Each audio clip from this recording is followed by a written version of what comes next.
রাত্রের 1টা 2টা 3টা পর্যন্ত জেগে থাকি, আর যে মুহূর্তে মুয়াজ্জিন সাহেব বলে আসসালাতু খায়রুম মিনান নাউম, ঘুমের চেয়ে নামাজ উত্তম, ওই মুহূর্তে শয়তান বলে না, নামাজের চেয়ে ঘুম উত্তম। এজন্য বলেন আমরা সবাই শয়তানের আহ্বানে বেশি সাড়া দেই না আল্লাহর আহ্বানে বেশি সাড়া দেই? আল্লাহ রাব্বুল আলামিন কি বলতেছে? মুয়াজ্জিন সাহেব বলতেছে মানে এটা আল্লাহর আহ্বান, আসসালাতু খায়রুম মিনান নাউম, সালাতের জন্য আপনাকে আহ্বান জানাচ্ছে, বলা হচ্ছে ঘুম থেকে সালাত উত্তম, নামাজ উত্তম। সেম একই সময়ে শয়তান আপনার আমার মাথা টিপে দেয় আর বলে না, সালাতের থেকে ঘুম উত্তম।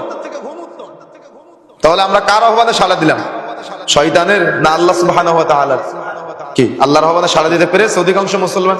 আমরা পারি নাই, ব্যর্থ হয়েছি। আমাদের অধিকাংশ মুসলমানরা ভাইরা ব্যর্থ হয় শয়তানের আহ্বানে সাড়া দিয়ে। শয়তান যে মাথা টিপে দেয়, শয়তান যে হাত বুলিয়ে দেয়, শয়তান যে ঘুম পাড়িয়ে দেয়, ওই ঘুমের মধ্যে আমরা পার করে দেওয়ার চেষ্টা করি, আর আমরা সালাতের জন্য উঠে আসি না, আল্লাহর আহ্বানে সাড়া দেই না, না দিয়ে আমরা শয়তানের আহ্বানে সাড়া দিয়ে ঘুমিয়ে থাকার চেষ্টা করি। তার মানে শয়তানের বন্দেগী করলাম, আল্লাহর বন্দেগী করার প্রচেষ্টা করলাম না। আমার কথা বুঝেন না মনে হয়? দুই দিকে কিন্তু দুই আহ্বান। আপনাকে কিন্তু শয়তান আহ্বান করে, শয়তান হলো খান্নাস, সে যে আহ্বান করে। তার মানে আমাদের শরীরে রক্ত যেমন চলাচল করে, এই রক্তের মতো আমাদের শরীরে শয়তান চলাচল করে, আমাদেরকে নিয়ন্ত্রণ করতে পারে, পাপের কাছে সহযোগিতা করে, ও পালিয়ে যায়। এই জন্য মুয়াজ্জিন যখন আপনাকে কল্যাণের জন্য ঘুম থেকে নামাজ উত্তম বলে, আর ওই সময় শয়তান আপনার ব্রেনে জাগায় না, নামাজ থেকে ঘুম উত্তম, নামাজে যাওয়ার দরকার নাই, তুমি এখন ঘুমিয়ে যাও।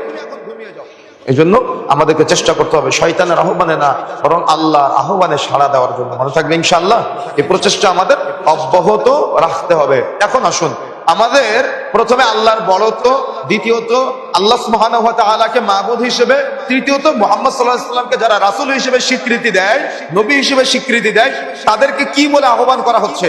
এবার তার পরের স্টেপ আসতেছে, কি বলেন তো? প্রথম কি বলা হয়? হাইয়া আলাস সালাহ, সালাতের জন্য এসো। সালাত কি? দোয়া, দোয়ার জন্য এসো। তোমার কি দরকার বান্দা হিসেবে? তোমার কি চাওয়া আছে? তোমার কি পাওয়া আছে? তোমার কি আকাঙ্ক্ষা আছে?